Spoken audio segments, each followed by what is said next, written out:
Thank you all. First observation I would like to make is the last time I heard acoustics like this, it was in a Greyhound bus station, and it resulted in a lot of people ending up in places they didn't intend to be. I don't have a prepared speech tonight. What I have with me are some notes from a stream of consciousness discussion I had with myself when I woke up at 3:30 this morning and started to worry about the fact that I didn't have a prepared speech. The second thought that occurred to me when I received I'll get to the first thought in a minute, but the second thought, when I received the very nice notification that I had been selected for this award, was, what kind of speech should I make? Short was the first part of the answer. And then I began to wonder, should I be serious and inspirational like Mike Olivier last year as he talked about his life in the aftermath of Katrina? Or should I be more like Jim Griffin the year before, who actually had the guts to show us that hideous leisure suit he used to wear that proved conclusively that his eyes were bad well before his eyes went bad? I would like to thank you very much for this most appreciated and very premature award. Because the first thought I had when I was notified was, they've obviously run out of old people to give it to. This is a Lifetime Achievement Award. One of my life's operating philosophies has been, I'm going to live to be 105 and get shot by a jealous husband. I say, quickly, just because he's jealous doesn't mean I did anything. I used my GI Bill to get a law degree for a reason. In fact, I have actually been thinking seriously about starting over again with the association. Running for the board, working my way back up through the chairs. Nobody has done that before. I like doing things that nobody has done before. And Bill, you may want to do some Heimlich on Jeff, because I think he's got something caught in his throat. Did you ever think about how addictive this business is that we are in? This is the only real job I have had since I got out of the Marine Corps in December of 1971. I'm doing it that long. Now, how many of you who are in the business have had a bad job experience in economic development? There are a few hands that have gone up, and the rest of you are liars. Now, when you think about it, I was the director of community development in my hometown, and I had a meeting with the brand new elected mayor on a Monday night, who assured me that he valued me as a member of his team, and he would do nothing that would impact my ability to feed my family. And literally the next day, this yahoo walked into my office and introduced himself as my replacement. Okay? We go through these kinds of things. When we have these moments, do we change occupations? No, we merely change locations. Now, Ronnie is a perfect example of that.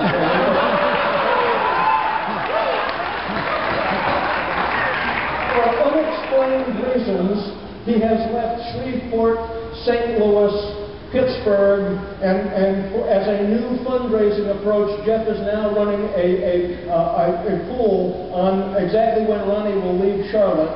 It's only $10. See Jeff on the way out. We'll raise a little bit of money. When you first get into this business, it probably is a job. If you stay in the business, it becomes a calling. If you stay in the business, it becomes your family.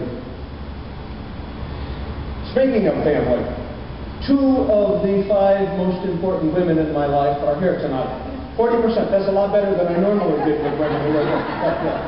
My mother is back in Connecticut. My older daughter and granddaughter are in Rochester. I have with me tonight Wesley Cosgrove, who many of you know because we are one of the few couples in the country where we're both in the economic development business. We've been together 27 years. And I have my younger daughter, Erin, with me, who is a lobbyist in Albany, New York.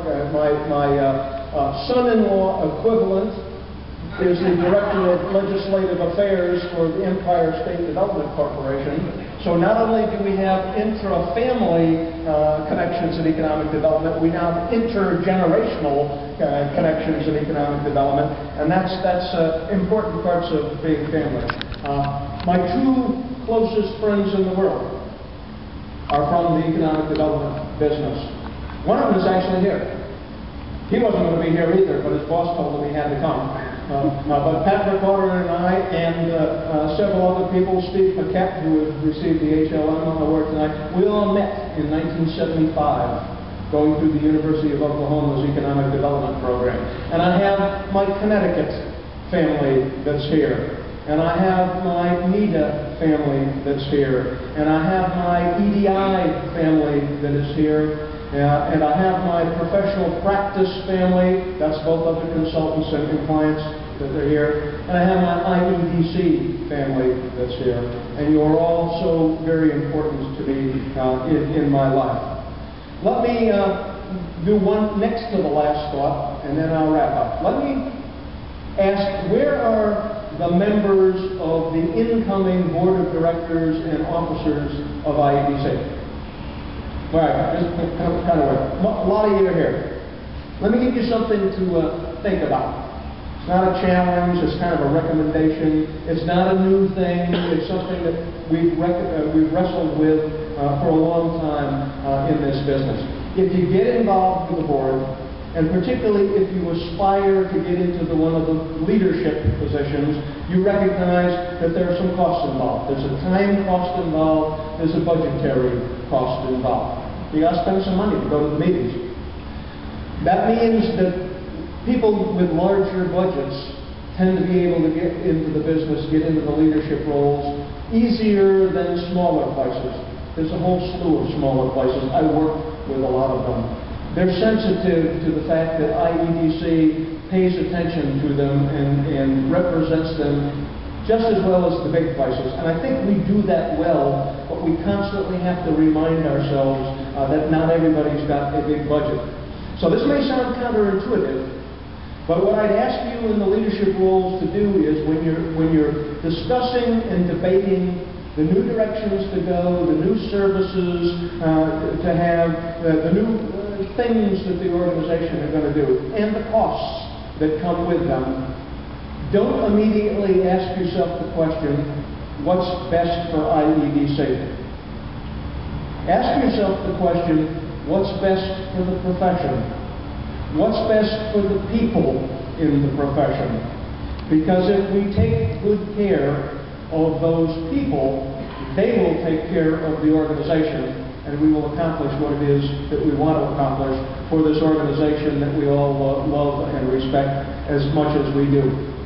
The last thing I'd like to do will really only be important to the folks from Connecticut, but I would ask you to indulge me.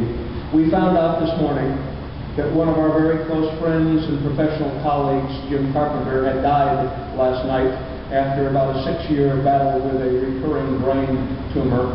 I am most appreciative of this award that you are presenting me, but I would like to dedicate this evening to the memory of my friend, Jim Carpenter.